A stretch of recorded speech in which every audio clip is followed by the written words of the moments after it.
श्री गणपति अथर्वशीर्षा ओं नमस्ते गणपतये त्वमेव प्रत्यक्षं तत्त्वमसि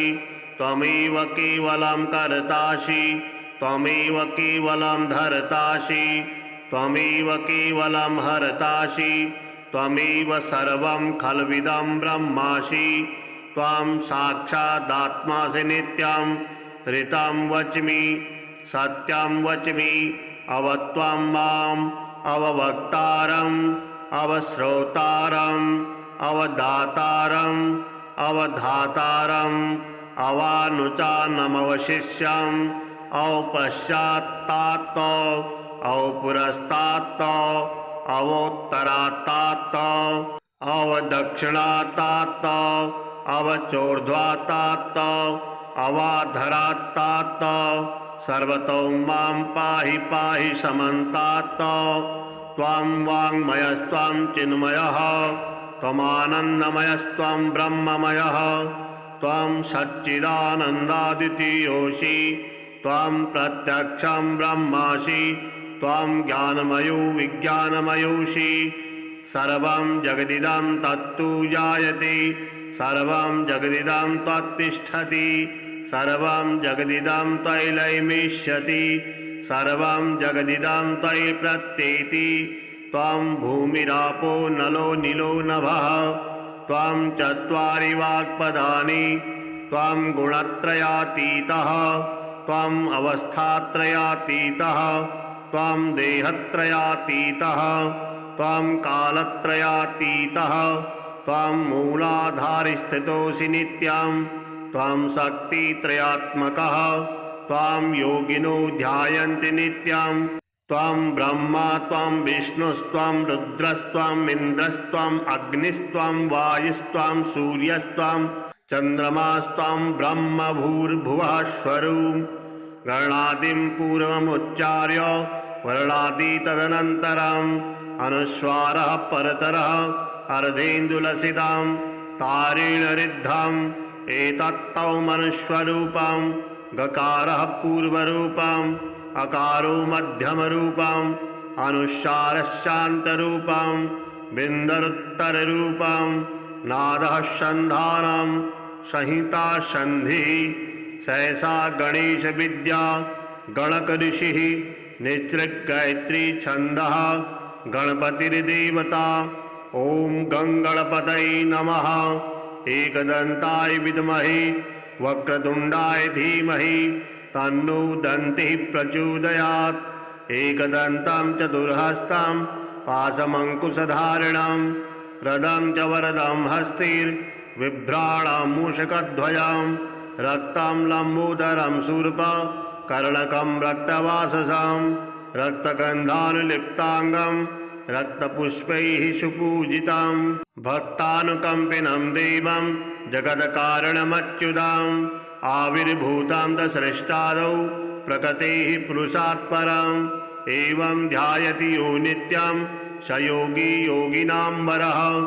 नमो व्रातपतये नमो गणपतये नमः प्रमथपतये नमस्ते सुलम्बोदराय एकदन्ताय विघ्नविनाशिने शिवसुताय श्रीवरदमूर्तये नमः एतदर्थवशीर्षां योधीते स ब्रह्मभूयाय कल्पते स सर्वविघ्नैर्न बाध्यते स सर्वतः सुखमेधते स पञ्चमहापापात् प्रमुच्यते सायमधीयानो दिवसकृतं पापं नाशयति प्रातर्धीयानो रात्रिकृतं पापं नाशयति सायं प्रातः प्रयुञ्जानो अपापो भवति सर्वत्राधीयानो अपिघ्नो भवति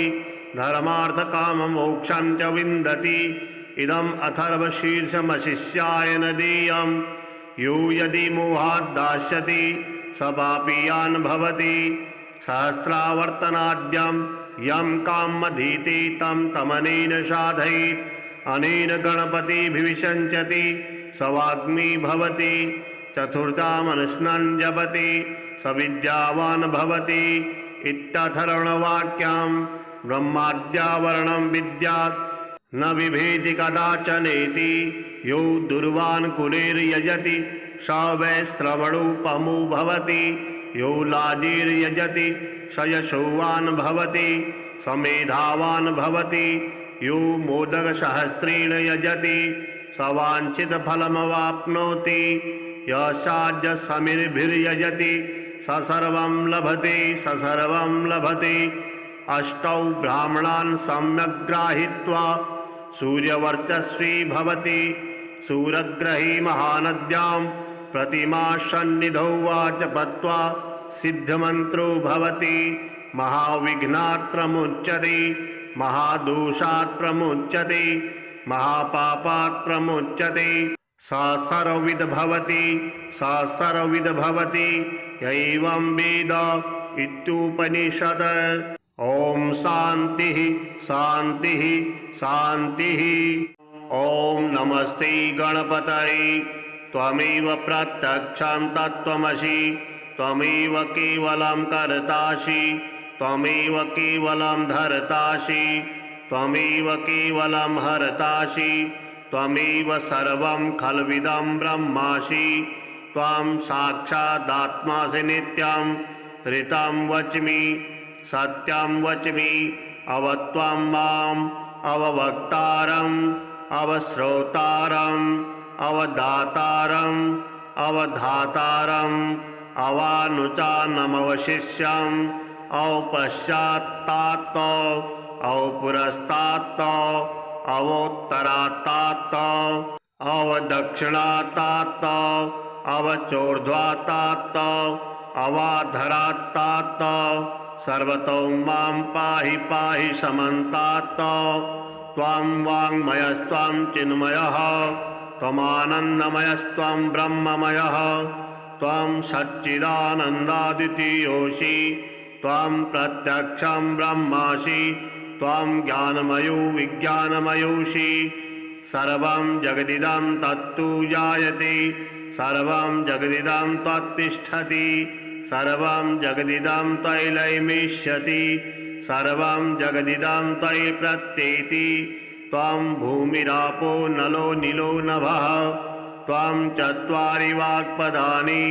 त्वं गुणत्रयातीतः त्वं अवस्थात्रयातीतः त्वं देहत्रयातीतः त्वं कालत्रयातीतः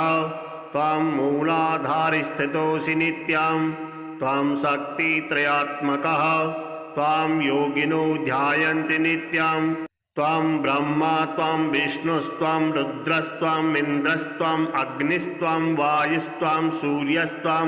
चन्द्रमास्त्वं ब्रह्म भूर्भुवः स्वरूं गणादिं पूर्वमुच्चार्य वर्णादि तदनन्तरम् अनुस्वारः परतरः अर्धेन्दुलसितां तारेण ऋद्धम् एतत्तौ मनुष्यरूपं गकारः पूर्वरूपम् अकारो मध्यमरूपम् अनुस्वारः शान्तरूपं बिन्दरुत्तररूपं नादः सन्धानं संहिता सन्धिः सहसा गणेश विद्या गणकऋषिः निसृगायत्री छन्दः गणपतिर्देवता। ओम गंगणपतये नमः। एकदन्ताय विद्महे वक्रतुण्डाय धीमहि तन्नो दन्तिः प्रचोदयात्। एकदन्तं चतुर्हस्तं पाशमङ्कुशधारिणं रदं च वरदं हस्तिर्बिभ्राणं मूषकध्वजं रक्तं लम्बोदरं शूर्प कर्णकं रक्तवाससं रक्तगन्धानुलिप्ताङ्गं रक्तपुष्पैः सुपूजितं भक्तानुकम्पिनं देवं जगत्कारणमच्युतम् आविर्भूतं दसृष्टादौ प्रकृतेः पुरुषात् परम् एवं ध्यायति यो नित्यं स योगी योगिनां वरः। नमो व्रातपतये नमो गणपतये नमः प्रमथपतये नमस्ते सुलम्बोदराय एकदन्ताय विघ्नविनाशिने शिवसुताय श्रीवरदमूर्तये नमः। एतदर्थवशीर्षां योधीते स ब्रह्मभूयाय कल्पते स सर्वविघ्नैर्न बाध्यते स सर्वतः सुखमेधते स पञ्चमहापापात् प्रमुच्यते सायमधीयानो दिवसकृतं पापं नाशयति प्रातर्धीयानो रात्रिकृतं पापं नाशयति सायं प्रातः प्रयुञ्जानो अपापो भवति सर्वत्राधीयानो अपिघ्नो भवति धर्मार्थकाममोक्षं च विन्दति इदम् अथर्वशीर्षमशिष्याय न देयं यो यदि मोहात् दास्यति स पापीयान् भवति सहस्रावर्तनाद्यं यं कामधीते तं तमनेन साधयेत् अनेन गणपतिभिविषञ्चति स वाग्मी भवति चतुर्थामनुस्नान् जपति स विद्यावान् भवति इत्यथर्वणवाक्यं ब्रह्माद्यावरणं विद्यात् न बिभेति कदाचनेति यो दुर्वान् कुलेर्यजति स वै श्रवणोपमो भवति यो लाजिर्यजति स यशोवान् भवति स मेधावान् भवति यो मोदकसहस्रेण यजति स वाञ्छितफलमवाप्नोति यशाज्यसमिर्भिर्यजति स सर्वं लभते अष्टौ ब्राह्मणान् सम्यक् गृहीत्वा सूर्यवर्चस्वी भवति सूर्यग्रही महानद्यां प्रतिमासन्निधौ वा जपत्वा सिद्धमन्त्रो भवति महाविघ्नात् प्रमुच्यते महादोषात् प्रमुच्यते महापापात् प्रमुच्यते सा सर्वविद् भवति एवं वेद इत्युपनिषद। ओम शांतिः शांतिः शांतिः। ओम नमस्ते गणपतये त्वमेव प्रत्यक्षं तत्त्वमसि त्वमेव केवलं कर्तासि त्वमेव केवलं धर्तासि त्वमेव केवलं हर्तासि त्वमेव सर्वं खल्विदं ब्रह्मासि त्वं साक्षादात्मासि नित्यं ऋतं वच्मि सत्यं वच्मि अवत्वं माम् अववक्तारम् अवश्रोतारम् अवदातारम् अवधातारम् अवानुचानमवशिष्यम् औपश्चात्तात् औपुरस्तात् अवोत्तरात्तात् अवदक्षिणात्तात् अवचोर्ध्वात्तात् अवाधरात्तात् सर्वतो मां पाहि पाहि समन्तात् त्वां वाङ्मयस्त्वं चिन्मयः त्वमानन्दमयस्त्वं ब्रह्ममयः त्वं सच्चिदानन्दाद्वितीयोऽसि त्वं प्रत्यक्षं ब्रह्मासि त्वं ज्ञानमयो विज्ञानमयोऽसि सर्वं जगदिदं तत्तु जायते सर्वं जगदिदं त्वत्तिष्ठति सर्वं जगदिदं त्वयैलयमिष्यति सर्वं जगदिदं त्वयि प्रत्येति त्वं भूमिरापो नलो नीलो नभः त्वं चत्वारि वाक्पदानि त्वं गुणत्रयातीतः त्वं अवस्थात्रयातीतः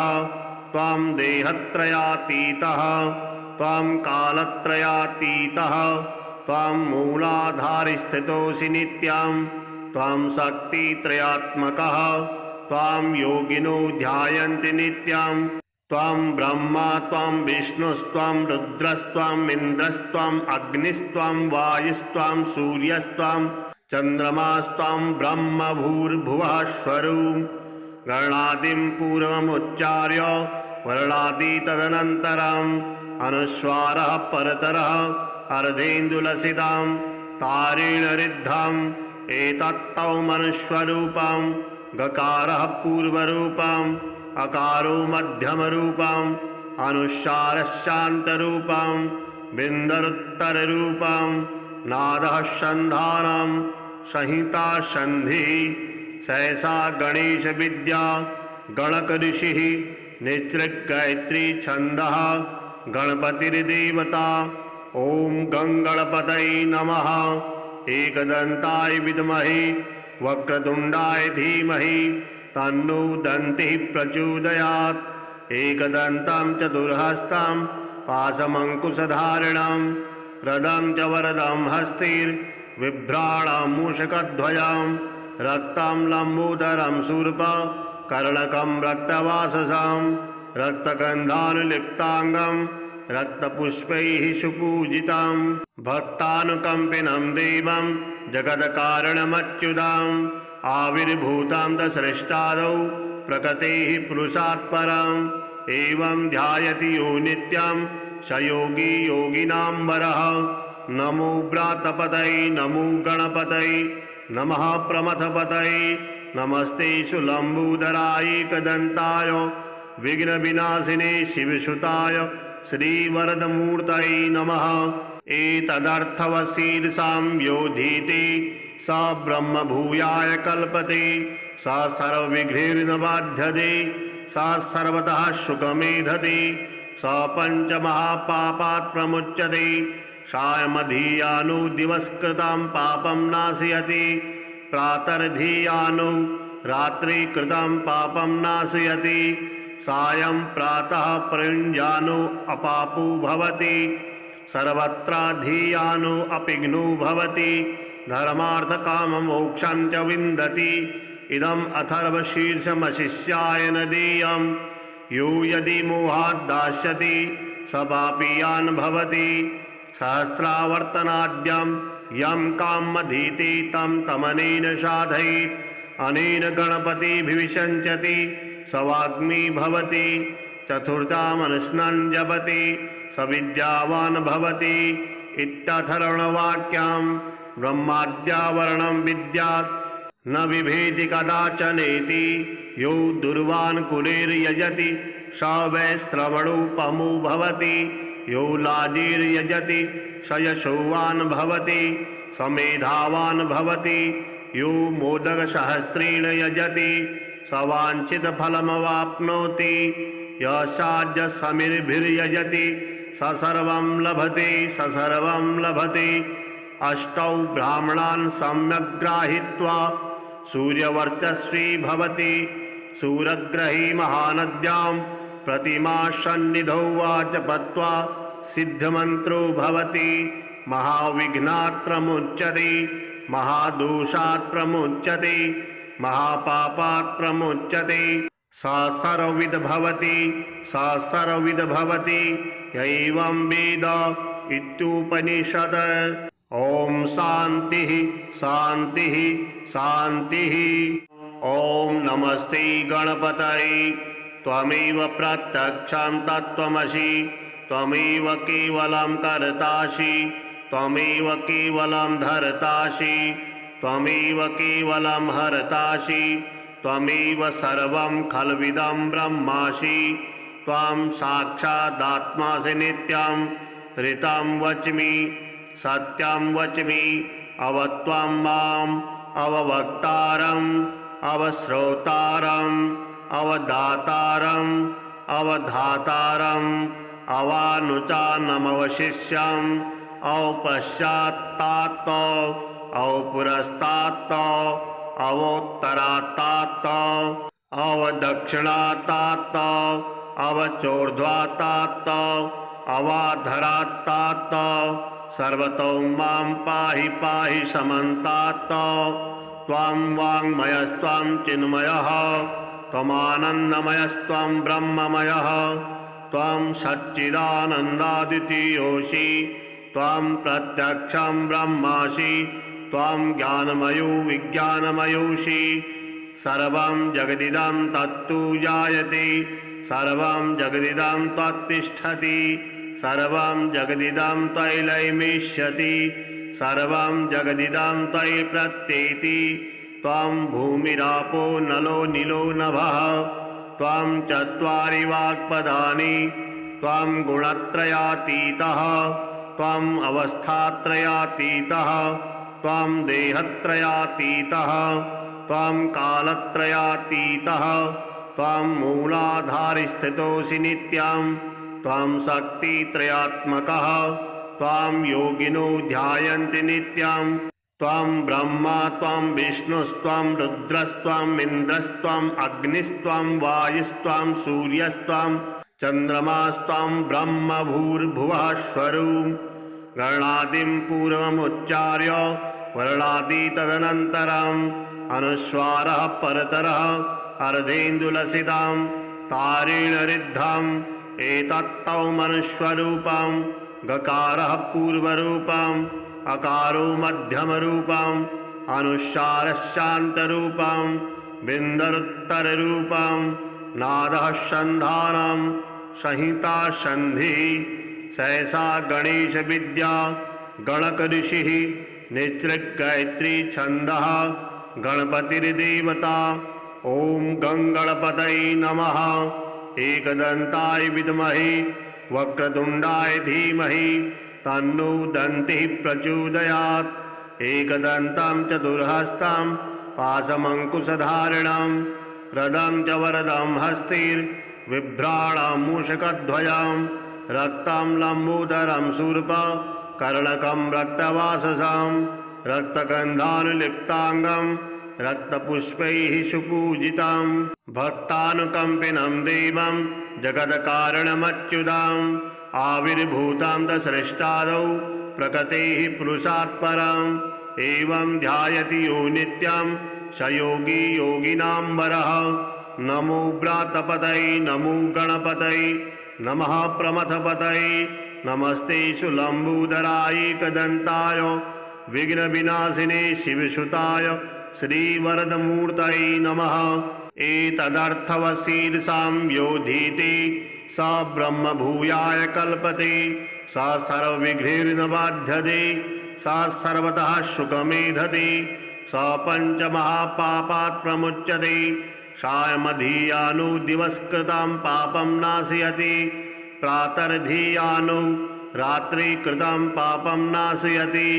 सायं प्रातः प्रयुञ्जानो अपापो भवति सर्वत्राधीयानो अपिघ्नो भवति धर्मार्थकाममोक्षं च विन्दति। इदम् अथर्वशीर्षमशिष्याय न देयं यो यदि मोहात् दास्यति स पापीयान् भवति। सहस्रावर्तनाद्यं यं कामधीते तं तमनेन साधयेत् अनेन गणपतिभिविषञ्चति स वाग्मी भवति। चतुर्थामनुस्नान् जपति स विद्यावान् भवति इत्यथर्वणवाक्यं ब्रह्माद्यावरणं विद्यात् न बिभेति कदाचनेति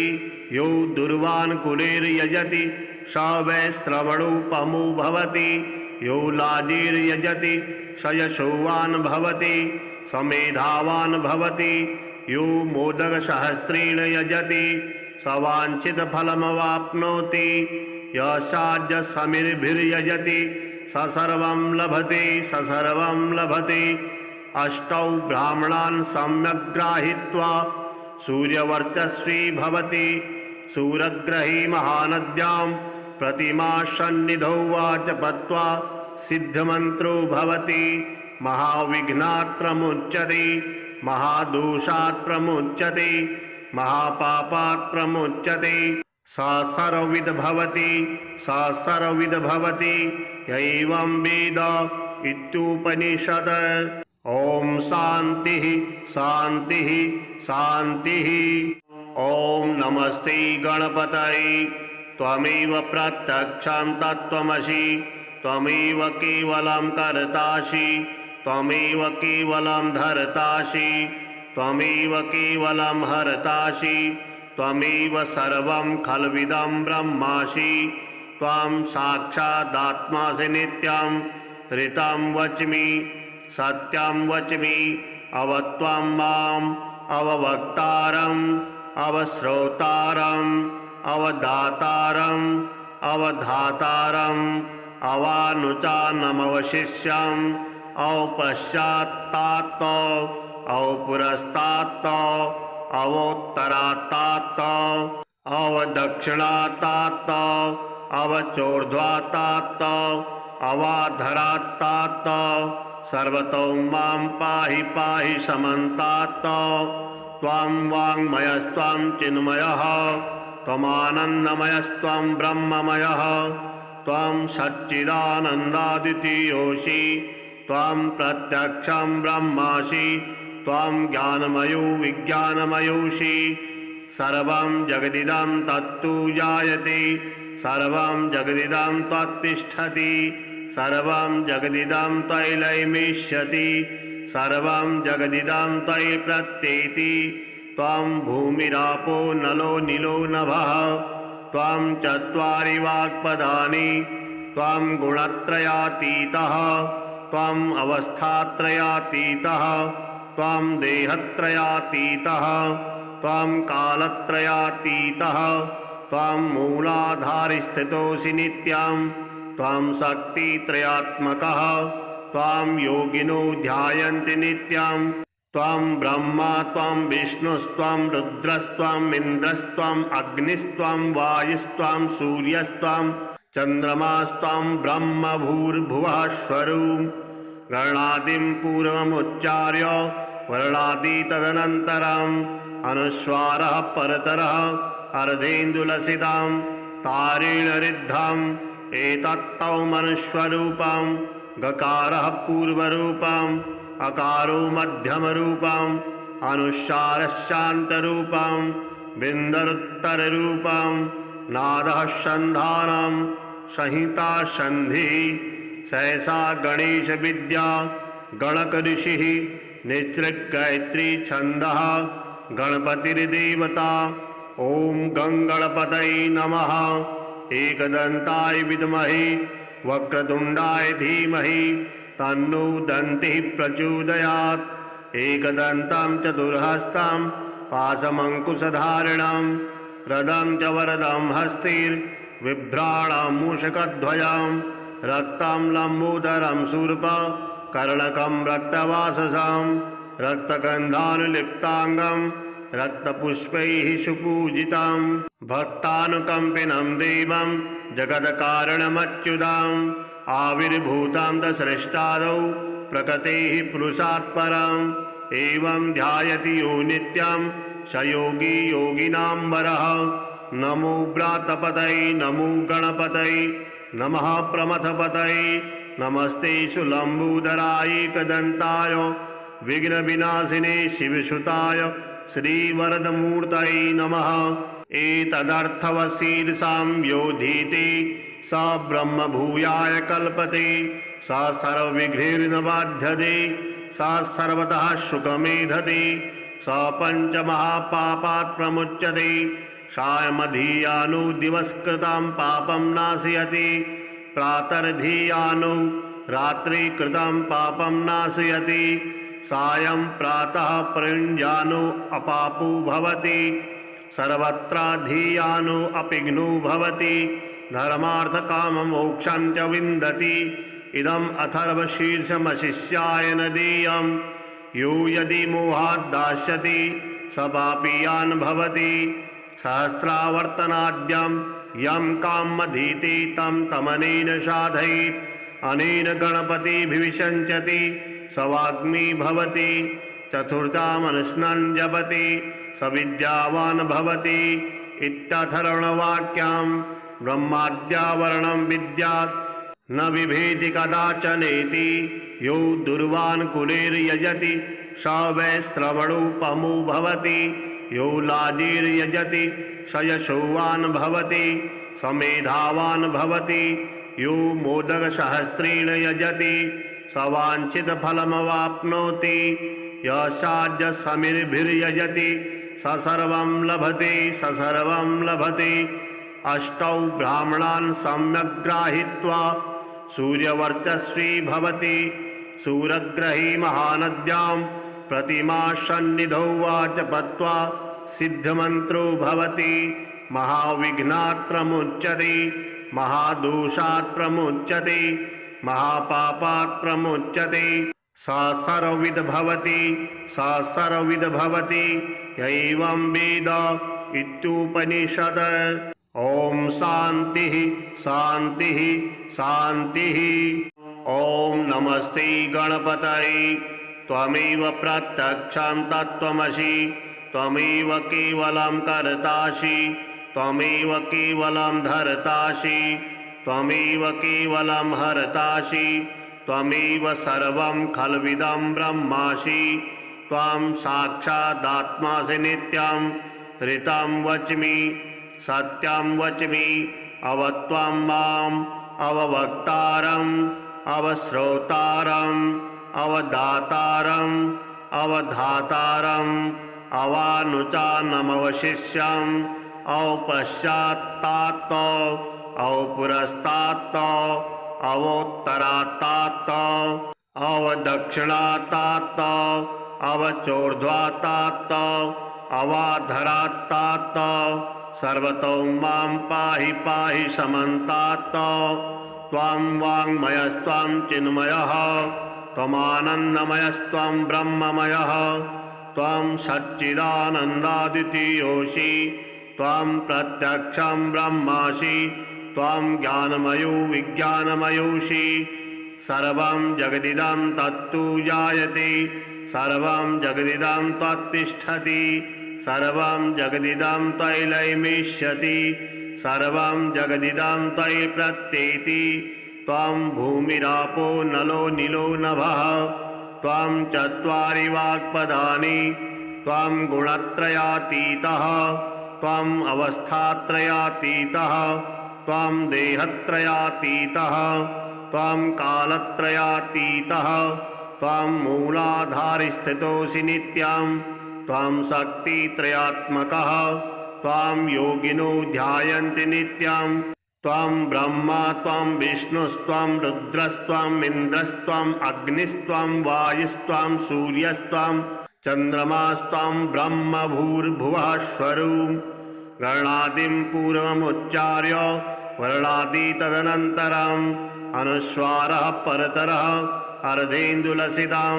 तारेण रिद्धम् एतत्तौ मनुष्वरूपं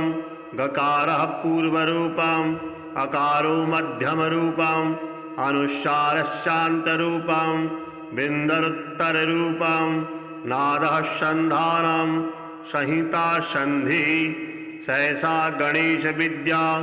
गणकऋषिः निसृगायत्री छन्दः गणपतिर्देवता ॐ गङ्गणपतये नमः एकदन्ताय विद्महे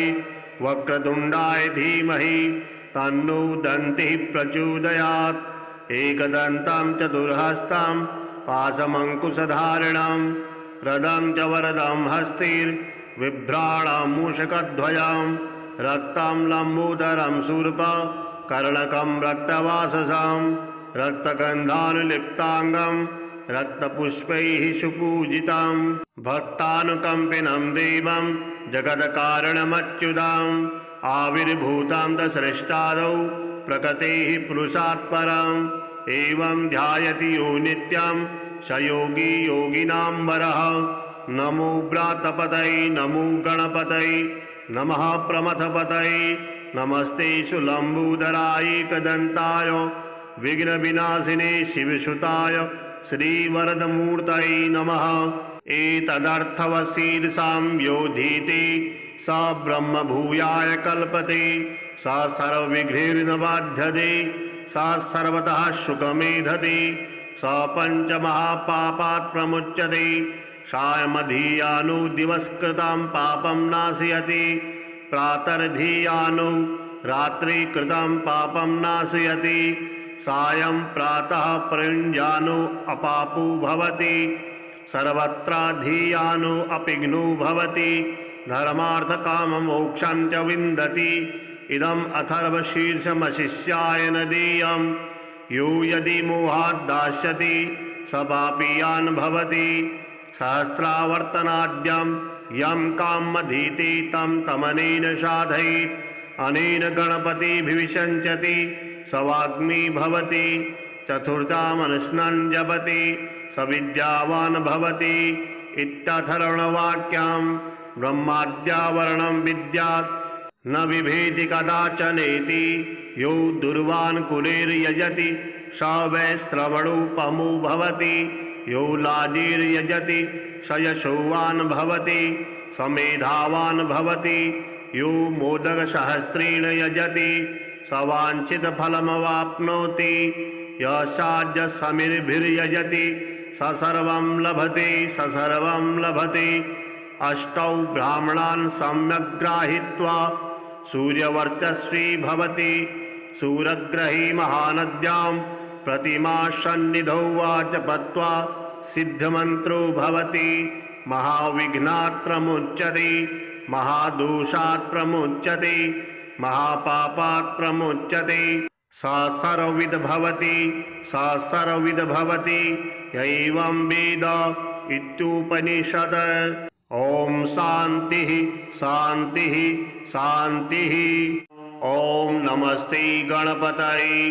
त्वमेव प्रत्यक्षं तत्त्वमसि, त्वमेव केवलं कर्तासि, त्वमेव केवलं धर्तासि, त्वमेव केवलं हर्तासि, त्वमेव सर्वं खल्विदं ब्रह्मासि। त्वं साक्षादात्मासि नित्यं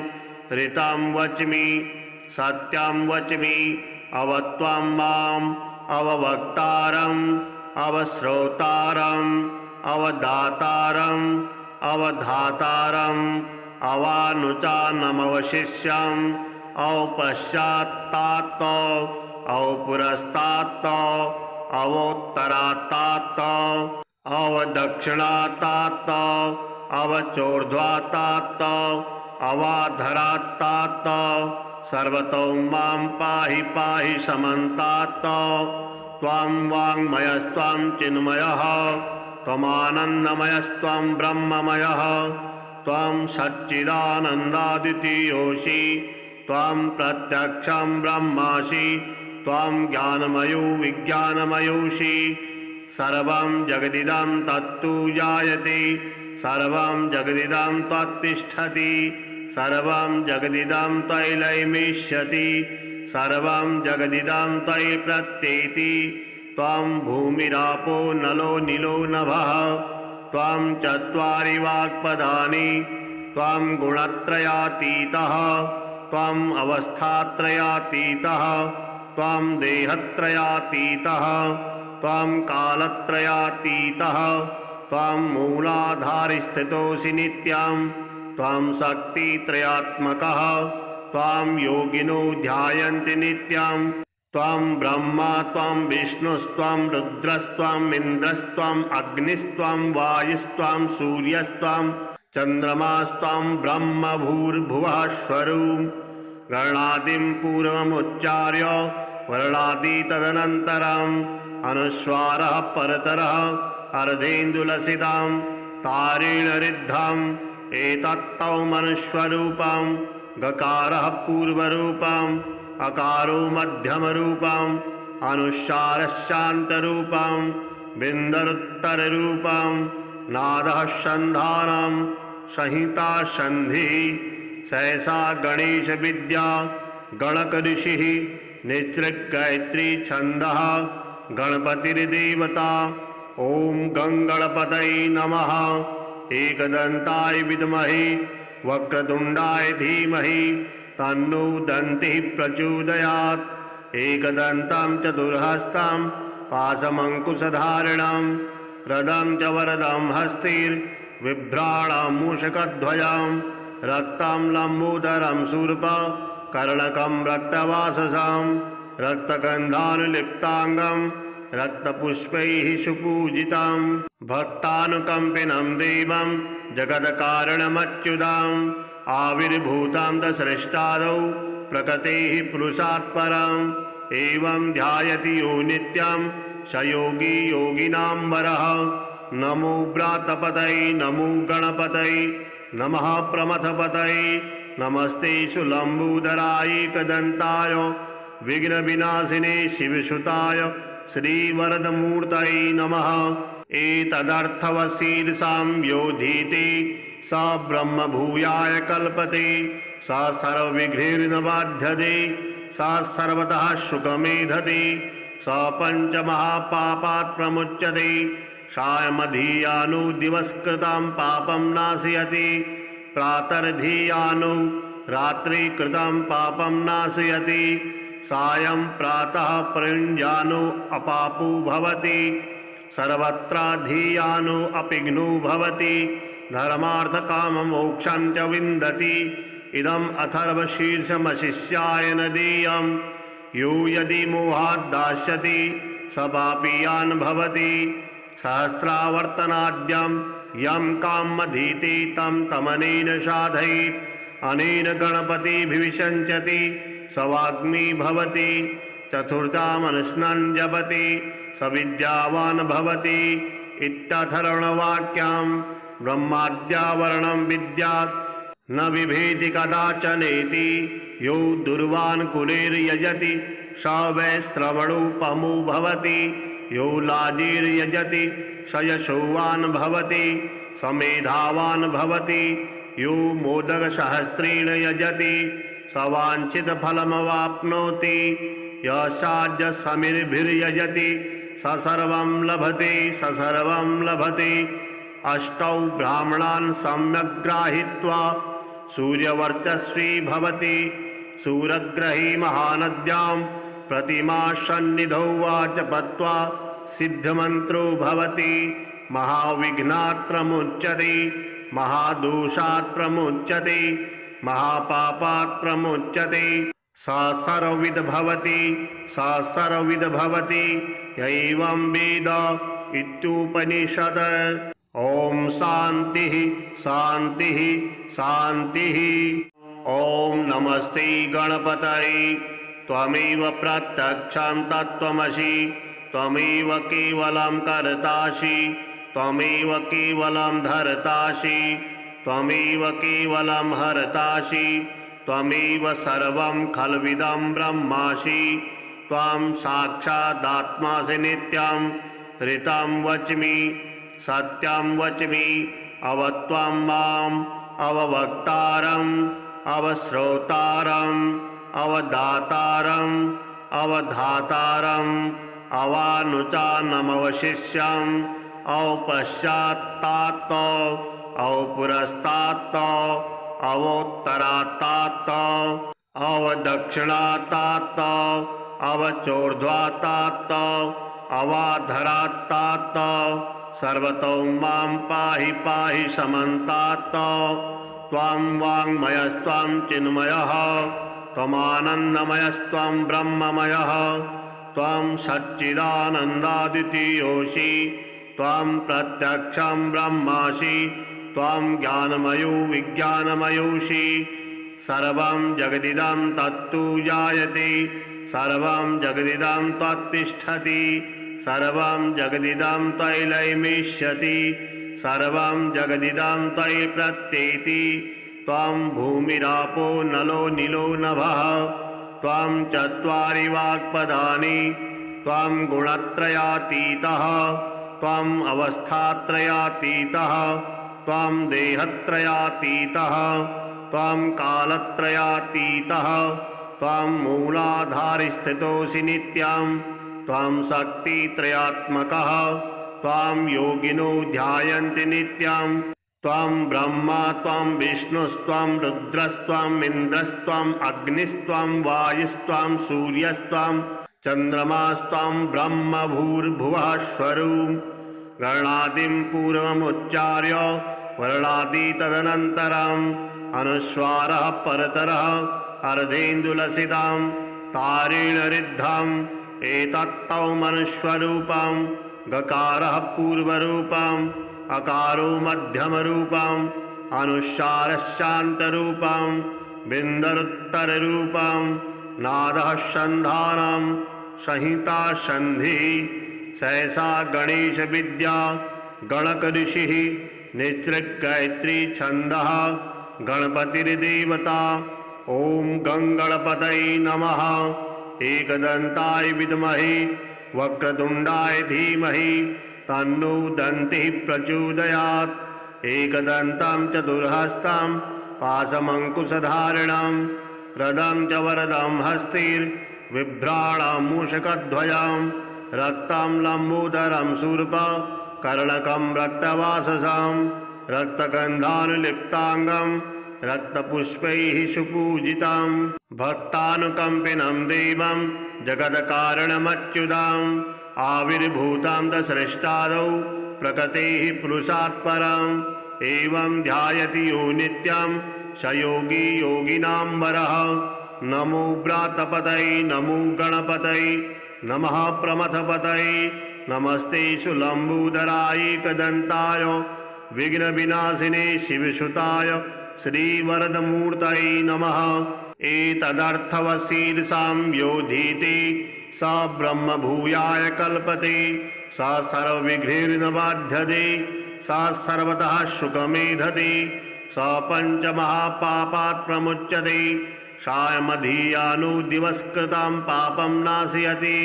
प्रातर्धीयानो रात्रिकृतं पापं नाशयति सायं प्रातः प्रयुञ्जानो अपापो भवति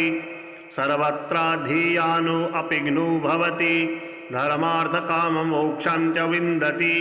इदम् अथर्वशीर्षमशिष्याय न देयं